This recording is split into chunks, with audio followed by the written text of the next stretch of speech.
She demanded I turn on the heat on the 1st of October no matter what.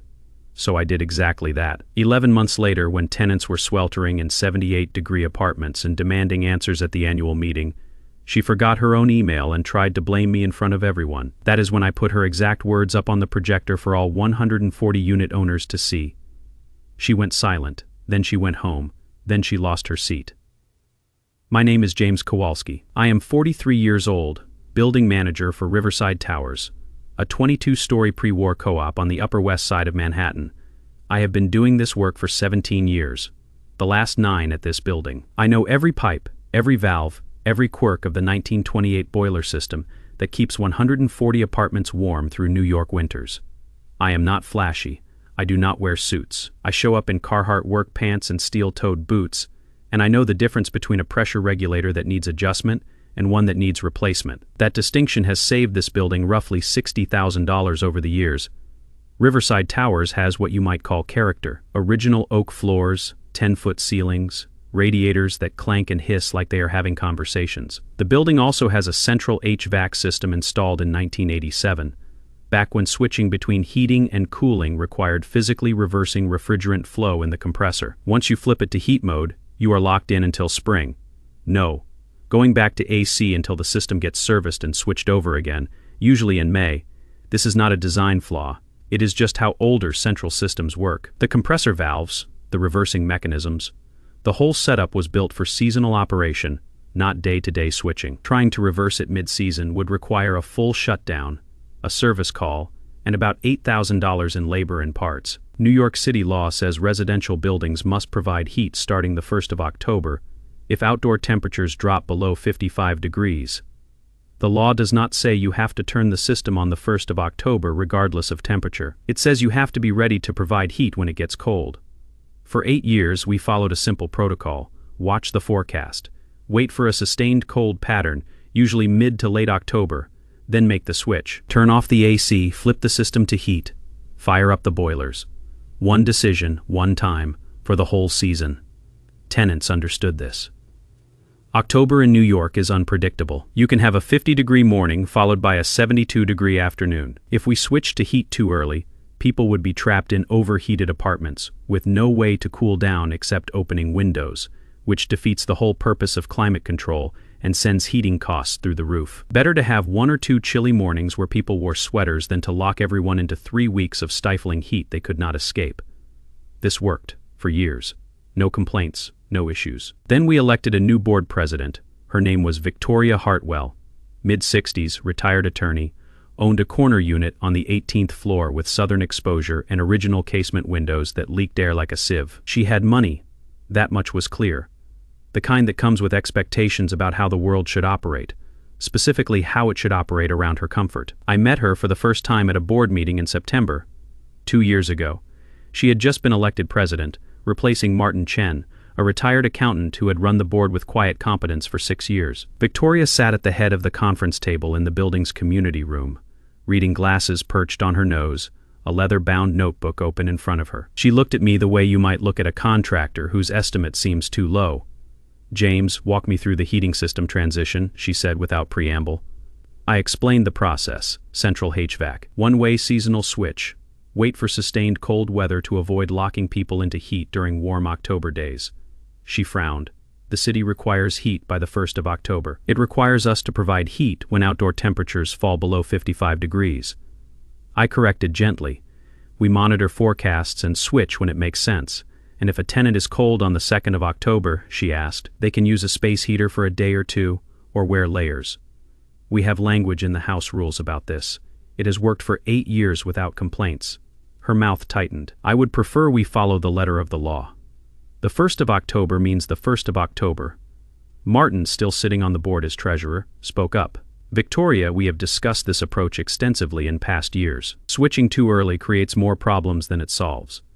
I am aware of past approaches, she said coolly. I am establishing new ones. That was my first warning sign. October came in warm that year. Highs in the low 70s, lows in the mid-50s. Perfect autumn weather. The kind where you open your windows at night and close them during the day. On the 8th of October, temperatures dropped. A cold front moved through. Overnight, low hit 48 degrees. High the next day barely reached 58. That evening, my phone rang. Building emergency line, I answered, expecting a leak or an elevator issue. Instead, I heard Victoria's voice, sharp and cold. "James, my apartment is freezing. Why is the heat not on?" I glanced at my weather app. Current temperature outside, 52 degrees. The forecast shows it warming back up tomorrow, high of 68. We are planning to switch the system this weekend when the pattern stabilizes. "I do not care about the weekend," she said. "I am cold now, turn on the heat." If I turn it on now, and it hits 68 tomorrow, every south-facing apartment will be overheated with no relief until May. "We have been through this. We have been through your excuses," she snapped. "I am the board president, and I am telling you to turn on the heat tonight." I took a breath. "Victoria, I manage this building, but the board sets policy as a group. If you want to change the heating protocol, it should be voted on at a board meeting." "I am voting right now," she said. "Heat on tonight. That is not a request." I could have argued, I could have called the other board members. But at 9 p.m. on a Tuesday, with a woman who clearly was not interested in discussion, I made a choice. I turned on the heat. The next day, the 9th of October, the temperature hit 71 degrees by noon. My phone started ringing at 11 a.m. Apartment 4F west-facing, full sun exposure. "James, it is like a sauna in here. Can you turn down the heat?" Apartment 12C interior unit. I had to open all my windows. Is something wrong with the system? Apartment 19. Are we really stuck with this until spring by 3 p.m.? I had received 23 calls and 14 emails, all with the same complaint. The building was unbearably hot, and there was nothing I could do about it because we had made the switch. I sent an email to the board explaining the situation.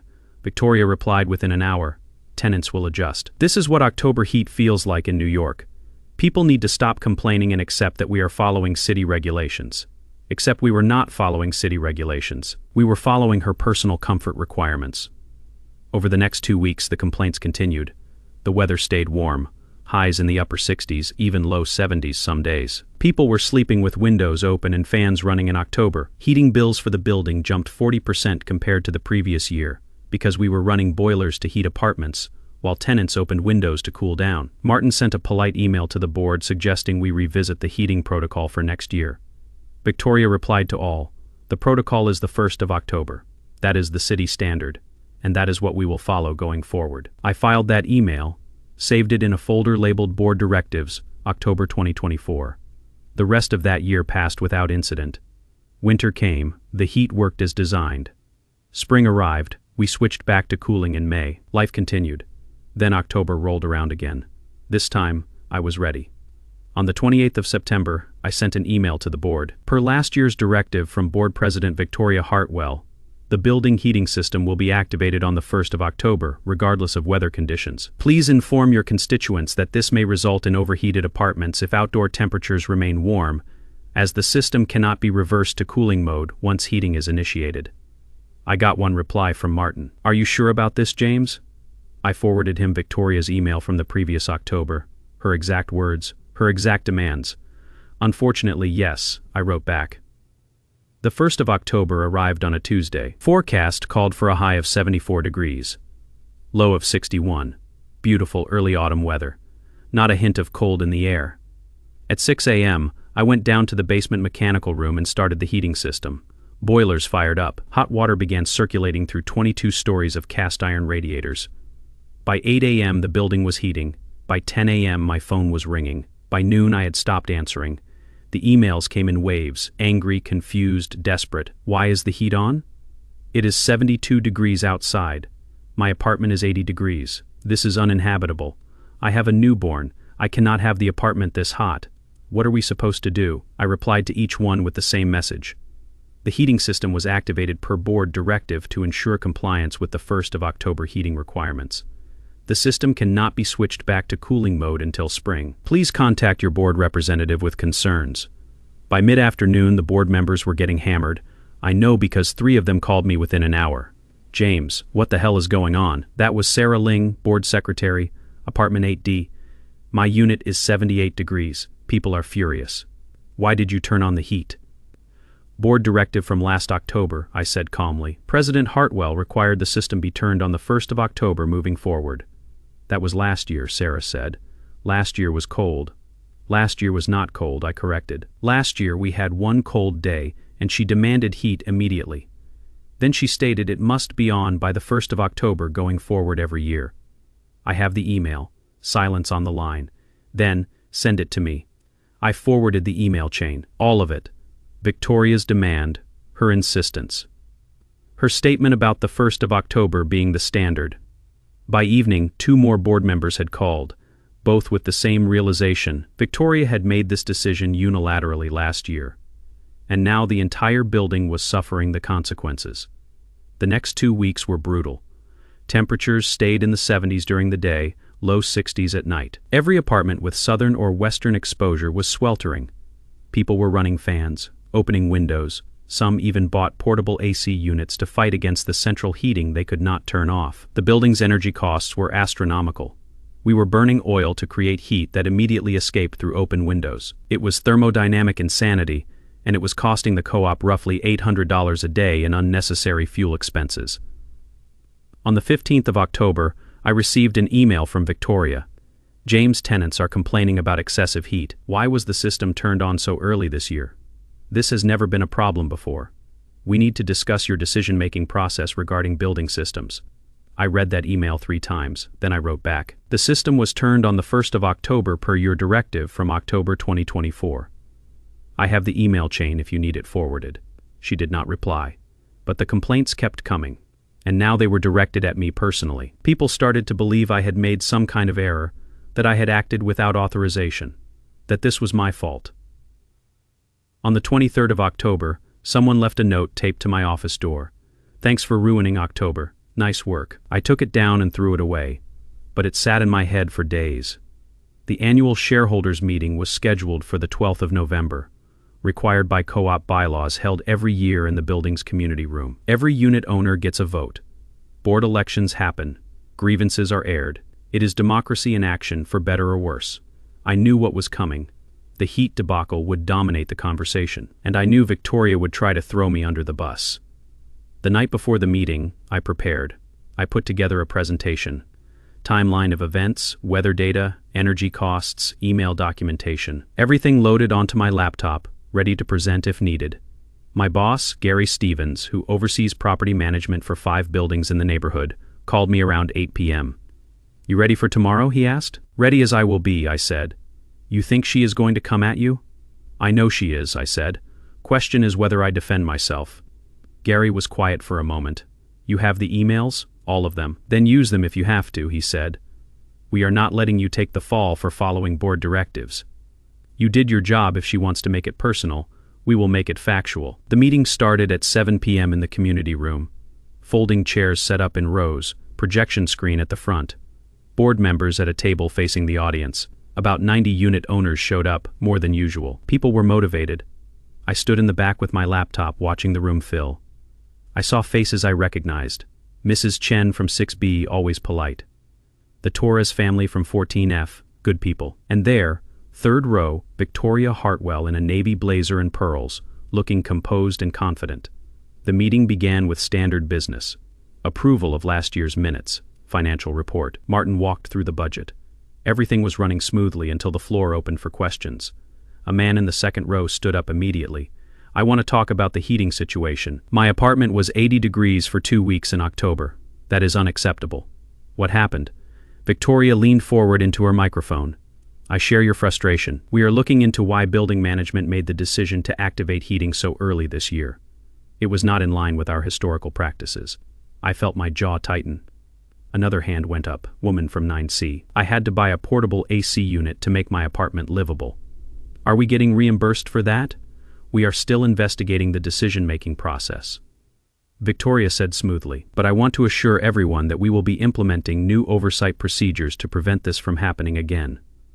A 3rd person stood, who decided to turn on the heat the 1st of October. That has never been our policy. This was it. Victoria turned slightly, looking back toward where I stood. Our building manager made that call, she said. We are reviewing whether proper authorization was obtained.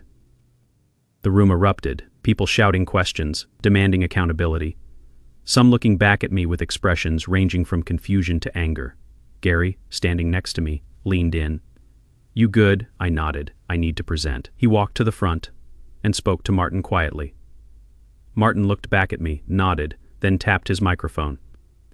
"Excuse me, everyone. James Kowalski, our building manager, has asked to address the room. I think we should hear from him." The room quieted. Victoria's expression shifted, just slightly, uncertainty creeping in. I walked to the front, connected my laptop to the projector, and turned to face 90 people who thought I had ruined their October. "Good evening," I said. My voice was steady. "I understand there is confusion about why the heating system was activated on the 1st of October this year.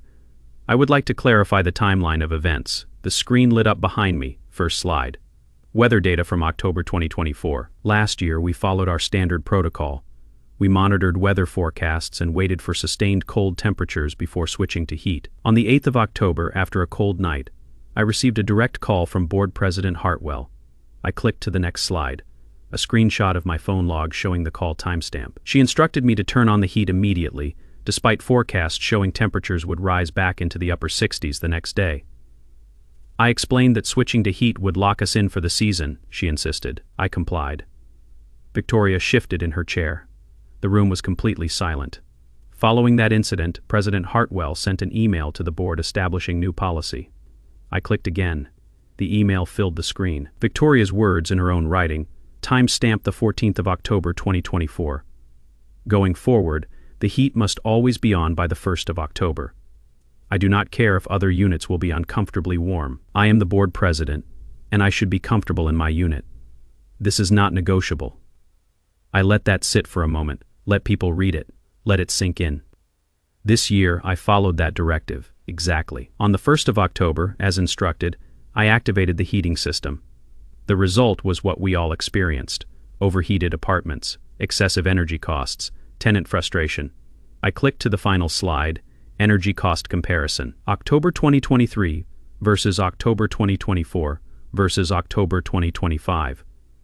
We spent an additional $22,000 in heating fuel this October compared to our historical average. That cost is borne by all of us as shareholders. I closed the laptop. I did not make a unilateral decision. I followed a board directive. If that directive was poorly considered, that is a governance issue, not a management issue. I am happy to answer questions. The room exploded. But this time, the anger was not directed at me. Victoria sat frozen in her chair, face pale, mouth slightly open. She looked like someone had just pulled the floor out from under her. Martin spoke first. "Victoria, do you want to respond to this?" She opened her mouth, closed it, opened it again. "I do not recall the exact wording of that email," she said weakly. "It is on the screen," someone shouted from the back. "I was responding to a specific situation last year," she tried. "I did not mean for it to become permanent policy." "You said going forward," another voice called out. "You said every year." She looked at me then, and I saw something I had not seen before. Not anger, not indignation. Fear. She knew she had lost. The board election happened 30 minutes later. Victoria did not run for re-election. She claimed personal reasons, but everyone knew. Martin ran for president, won by acclamation. Sarah remained as secretary. 2 new board members were elected, both of whom had suffered through sweltering October apartments. After the meeting, Martin found me packing up my laptop. "That took guts," he said. "That took documentation," I replied. He smiled. "Same thing sometimes. Listen, the new board wants to renew your management contract. 5 years. Performance bonus, you interested?" "I am interested." We shook hands. As I walked out through the lobby, I passed Victoria waiting for the elevator. She did not look at me, did not speak, just stared at the elevator doors until they opened, stepped in, and disappeared. I never saw her at another board meeting after that. I heard she sold her apartment the following spring. Moved to Florida, someone said, somewhere warm. The next October came around last month. We watched the weather carefully. Waited until the 18th of October when a real cold pattern settled in. Made the switch. No complaints, no drama, just heat when people needed it. Here's the question I have been thinking about since that meeting. Was I right to publicly embarrass Victoria in front of 90 people? Should I have handled it privately? Pulled the email out in a closed board session? Let her save face? Some people say I was too harsh, that I humiliated her unnecessarily, that I could have made my point without the projector, without the public display.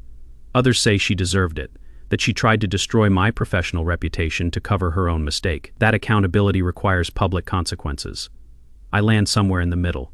I did not enjoy watching her face go pale. I did not take pleasure in her silence. But I also was not going to take the fall for her ego-driven policy decision. She made a choice based on her personal comfort without considering the impact on 139 other households. When that choice backfired, she tried to blame me rather than take responsibility. At that point, the truth was the only defense I had. So here is what I want to ask you. If you were in my position, would you have shown that email publicly? Would you have defended yourself in front of everyone? Or would you have let it go, let her save face, and handled it behind closed doors? And if you have ever worked in building management, or lived in a co-op, or dealt with a board member who confused authority with infallibility, I want to hear about it. Because at the end of the day, this was not about revenge. It was about documentation. It was about the difference between following orders and taking blame for them. And it was about one simple truth that I learned over 17 years in this business. When someone gives you a directive in writing, keep that email, because the person who forgets their own words will always remember to blame you for following them.